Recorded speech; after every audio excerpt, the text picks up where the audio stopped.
Ladies and gentlemen, welcome to the bullpen.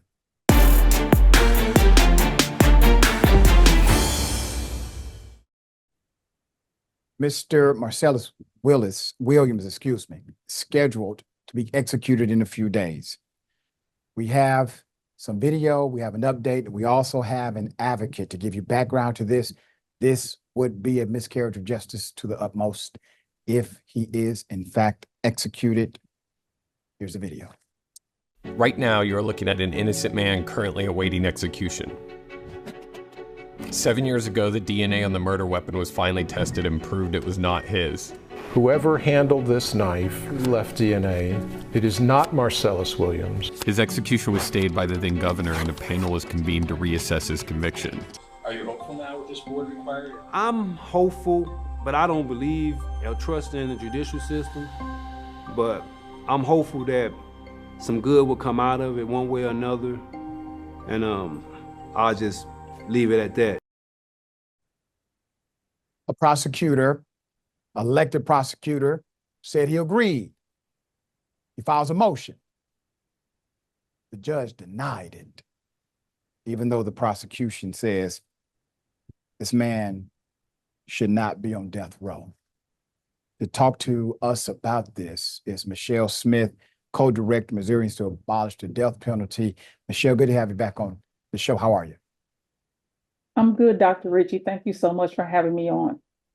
You know, I appreciate you being here. I appreciate your advocacy. In law school, we were taught when a prosecutor develops, let's say, a case review board, and they look at cases that may have been wrongfully prosecuted, they make a motion to the judge after they review these cases, motion to vacate, motion to commute, motion to set aside, whatever. Judge will say yes to the motion because you're the same office that prosecuted the individual in the first place. Can you give us the update, what has happened in this case of Mr. Williams, who is in fact on death row and days away from execution? I sure can. And yes, that's normally the way it goes. If a prosecutor's office brings a case and asks the court to review the case and to vacate the judgment. In this particular matter, the judge last Thursday, Judge Hilton, decided that even though Prosecutor Bell's office brought the case and they have reinvestigated, and they've actually admitted that their office not only violated Mr. Williams' rights, but also contaminated the evidence. His office has admitted that. Despite that, the judge says that that doesn't arise to what we call, the actual innocence, meaning there's a high standard for what's considered actual innocence in Missouri. And even with the prosecutor's admission of all of these facts, the judge didn't think that this case rose to actual innocence. I believe that any benefit, any doubt, any small, nugget of any information that comes forward to cast a doubt on a conviction should halt everything happening, especially and including an execution, which is scheduled for a week from today, Tuesday, September 24th. So the prosecutor in the case has filed with the Missouri Supreme Court a notice of appeal, and we are awaiting the Supreme Court to docket the case and to hear both sides. So it is an ongoing process. It's very stressful and wearisome, and we are just right now continuing to advocate for Mr. Williams, but also looking to see what the courts of our state do. There's so much irony here. So let me just go back to what Marcellus Williams is accused of. Give us the case in point of what he's accused of, was accused of, convicted of, and what happened to those witnesses. Were they incentivized to provide information that was false? Give us that 411. Sure. So back in 1998, there was a very brutal murder of a woman named Felicia Gale that happened in her home. And Miss Gale was married. And after the murder happened, the police didn't have any suspects or didn't have any information for over a year, which of course, upset her family. And after a year or so of no leads in the case, the husband, who was a doctor, who is still a doctor, he put up his own money for a $10,000 reward. And so once he put up that reward money, money often makes people talk and come out of the woodwork to say anything. And so once he put up that money, two people came forward. And these people, we call them incentivized witnesses or, informants, or also people call them snitches. So there are different terms. But these people came forward and said that Mr. Williams told them that he killed the victim. And interestingly enough, these two people knew each other. And I found out a few weeks ago in court that not only did these two people say this, one of the people who was a jailhouse informant, he met the husband of the victim in the prosecutor's office, where he gave this person $5,000 in cash because the man said he would not testify in court until he was paid. And so the exchange of $5,000 in cash in the prosecutor's office back at that time is something that just blew my mind. It honestly blew my mind. But this case hinges on the testimony of these two people who were incentivized. And the evidence does not match. Even what they said happened, the evidence does not match because none of the evidence present, and there was a lot, matched Mr. Williams. The footprints, the DNA, the hairs, etc. None of these items matched him. And Mr. Marcellus Williams has maintained his innocence since day one. He's never recanted on his innocence of this particular crime. And did any of this information come out as far as the witnesses being paid money? Did any of this come out in front of the jury at that time? Interestingly enough, they did know. And I heard the prosecutor recount this information a few weeks ago, but this was not something that at the time was necessarily hidden.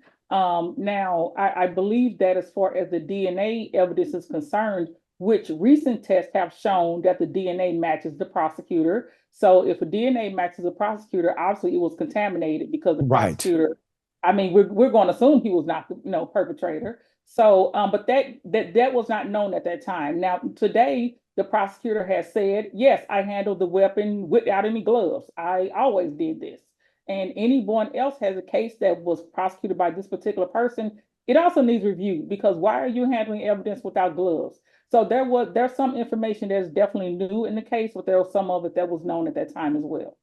The damn DNA on the weapon is from the DA. Correct. Yes. So the contamination, the mishandling of the evidence, that is one of the reasons why Mr. Williams cannot get the full justice that he's seeking, because that evidence could be retested today and, it could lead to the actual person who committed the crime. But because the prosecutor's office mishandled it is the reason why that evidence is of no value today to Mr. Williams' case. And it's truly tragic that we are looking to execute a person because mainly because of mishandling of some evidence. And the irony of this cannot be missed. The irony is the same office that prosecuted him, because of their either A, mishandling and negligence, or at worst, B, their intentional manipulation of the evidence, because of their office's conduct, the man who's innocent cannot obtain the relief required by the court. Here's what I want to ask you now. This appeal has been filed by the prosecutor who's now in office, now elected, who said to the judge, "Judge, we're filing a motion. We think this office got it wrong. There's an innocent man in jail, and we need you to make this right." They filed the motion denied by the judge. Now you file an appeal that goes to the high court. The high court of the state, they get to hear arguments. Who's arguing? Because typically it's the prosecution that's arguing the other side. So is the prosecution arguing against itself, or is the judge going to send an attorney on behalf of the court to argue against the prosecutorial authority? Actually, in our state, Dr. Ritchie, it is our state attorney general. So Wow. Our state attorney general's office has been fighting against this case and many other cases for many years. The state attorney general says that if a conviction happens, that's it. No going back, no fixing it. The justice system in their eyes is perfect until it, affects someone they know or they care about. But the justice system is perfect and there are no mistakes made. So if there is a conviction, no matter how long ago, and new evidence comes forward, they don't care. They're going to stick with that original conviction. and they're going to carry out their sentence. So the adversarial party in this case is the state attorney general's office. Isn't that so interesting? You have two prosecutorial groups going against each other. And by Missouri law and constitution, the prosecutor who filed for the motion to basically vacate does it on behalf of the people. And the attorney general is also operating on behalf of the people. And in this case, naturally, you have other advocacy organizations like yourself and a few others who have looked at the evidence, reviewed the information. You all do this, you know what to look for. You know when something doesn't pass the smell test and when there's a red flag to be raised. Once again, the date that is scheduled for the execution of Mr. Williams is just days away, the 24th of this month, days away. What can the general public do in order to create a pause here until cooler heads can prevail, hopefully wands and black robes? What we are seeking, Dr. Ritchie, is for more people to know what's happening and more people to reach out to our elected officials, including our state attorney general, but more important, our governor of Missouri. I tell people all the time that our system should be embarrassed by what it's doing. And the only way that that is going to happen is if citizens, community members, people across the state and country pay attention and reach out to them and let them know that this is not what we pay our taxes for. This is not justice, and this needs to stop. So we are asking community members across the country to reach out to Missouri governor. His name is Mike Parson. Also I can give you his number real quick, which is 573-751-3222. That goes directly into the governor's office. Now, people have been telling me that the governor's folks are hanging up on them, calls are not getting through, etc. But I definitely encourage people to keep trying, because our government should understand how egregious their actions are, and we should not let this execution take place in the dark. So please reach out to the governor. Also use your own platforms, your own social media, your own networks, your own churches. Get the word out, because a lot of people don't know what's happening. So we really need people to spread the word, get this out. We need everyone to be outraged at the conduct of the state of Missouri in seeking to execute an innocent person. And lastly, our webpage is freekhalifa.org, and people can go there. We have graphics, we have information you can share, again, to amplify the case. So all hands on deck. We truly appreciate it. freekhalifa.org, freekhalifa.org, Marcellus Khalifa Williams. For those who have been watching the program, you know that we shared a petition. We'll put that petition back up as we post so that you can share that as well for individuals to sign. Share this segment with your network, with your group. We have until September 24th, obviously, to stop this miscarriage of justice and keep a man alive who should live to fight on and to become an advocate against insanity like this. Michelle, thank you so much, Michelle Smith, for everything that you do. For those who are watching and they would like to support your effort, what can they do? Well, thank you for that. We definitely need support. We are at MADPMO, and that's our website.org, also on social media, MADPMO. And lastly, Dr. Rich, I do want to say that the Innocence Project and the Midwest Innocence Project are Mr. Williams' attorneys. They have done some amazing work, and definitely want people to know that and support them as well. So the Innocence Project, Missourians to Abolish the Death Penalty, please get involved, please learn, and please support the work that we do. Thank you. Thank you for being a light worker in this dark world.